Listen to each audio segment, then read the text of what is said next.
You sent the last message, and the one before that. And if you go back far enough, you sent most of them. You asked how they were doing. You remembered the thing they mentioned in passing 3 weeks ago, and followed up. You made the plan. You rescheduled when it fell through. You reached out after the silence got long enough to feel strange. And they responded, sometimes warmly, sometimes briefly, sometimes after a delay that you learned not to mention. But they responded. So the friendship is real. The connection exists. Except, lower, more serious, you are the only one keeping it alive. This is Social Behaviour Explained. Every Saturday, we name one invisible pattern running underneath the surface of how people connect, withdraw, and show up for each other. Today, the one-sided check-in. Not a bad relationship, not an obvious imbalance, the specific pattern of one person carrying the full weight of a connection that the other person has never been asked to lift. Stay with this one. Here is what makes the one-sided check-in so difficult to name. It does not feel like neglect. The other person is not absent. They are not unkind. When you reach out, they respond. When you are together, the warmth is real. The problem is not what they do when you initiate. The problem is that they never initiate. And because the warmth is real when it happens, you keep initiating. They reply warmly. They sound happy to hear from you. They may even say they miss you, but the next message still has to come from you. The next plan still has to come from you. The next repair still has to come from you. And somewhere underneath the warmth, a quieter question has been forming. Would this connection exist if I stopped being the one who maintains it? On Social Behaviour Explained, we call this the maintenance weight. Deliberate. The invisible and unacknowledged labour of being the person who keeps a connection from going quiet, carried alone, because the other person has never had to share it, because care that never moves toward you can start feeling like something you have to keep collecting. Now pay attention to what the maintenance weight actually does over time. It does not always feel like a burden. Sometimes it feels like love. Sometimes it feels like loyalty.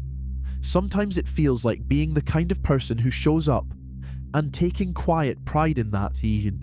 And so the carrying continues, but something else begins to happen underneath it. You stop experiencing the connection and start monitoring it. How fast they replied, how warm the message felt, whether they asked one question back, whether they sounded present or just polite. And without realizing it, the relationship stops feeling like a place you can rest. It becomes something you keep checking for signs of life. On Social Behaviour Explained, we call this the reassurance scan. The quiet habit of reading small signals for evidence of care, because the larger pattern has stopped feeling safe enough to trust. Here is where the one-sided check-in causes its deepest damage. Not in the imbalance itself. In what the person carrying the maintenance weight tells themselves about their own worth. Because if you are always the one reaching out, and the reaching out is always what produces the connection, then a quiet conclusion begins to form, gentle, heavy, that you are someone who has to work for connection, that you are someone people enjoy when you are present, but do not seek when you're not. And that conclusion, carried quietly and long enough, begins to feel like a fact about who you are, rather than a fact about the dynamic you are in. And yet, you keep reaching out. Not because you chose to chase, but because waiting started to feel worse than trying. You tell yourself you will not message first again. Then a few days pass. The silence grows. The distance becomes uncomfortable. And you reach out again. Not because you wanted to. Because the space between you felt like your responsibility to close. On Social Behaviour Explained, we call this the silence audit. Slow, deliberate. The specific moment when you finally stop reaching out, and wait, and let the silence tell you what the connection actually is, when you are not the one maintaining it.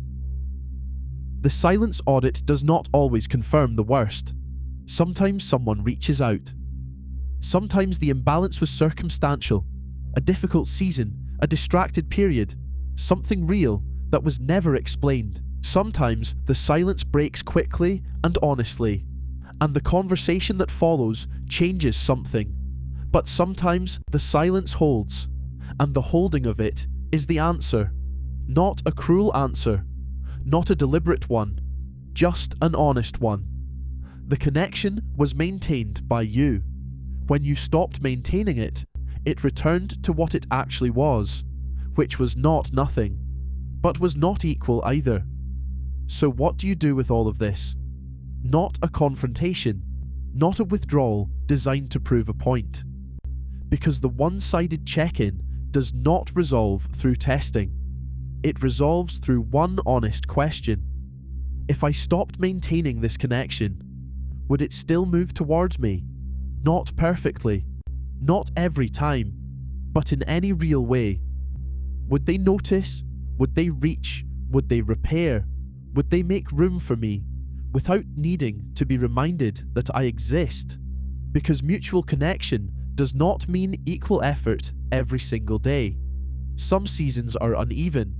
Some people are overwhelmed. Some people love quietly. But over time, care must become movement. And if the movement is always yours, then the connection may not be mutual. It may simply be maintained. The maintenance wait, the reassurance scan, the silence audit. 3 patterns running beneath a message you sent that was never going to be sent back. A pattern you can't see runs you. A pattern you can see, you can work with. Every Saturday, we name one pattern. Subscribe so you don't miss the one that changes something. Drop in the comments, who do you keep checking in on, while quietly wondering if they would ever check in on you. I read everyone. I'll see you Saturday.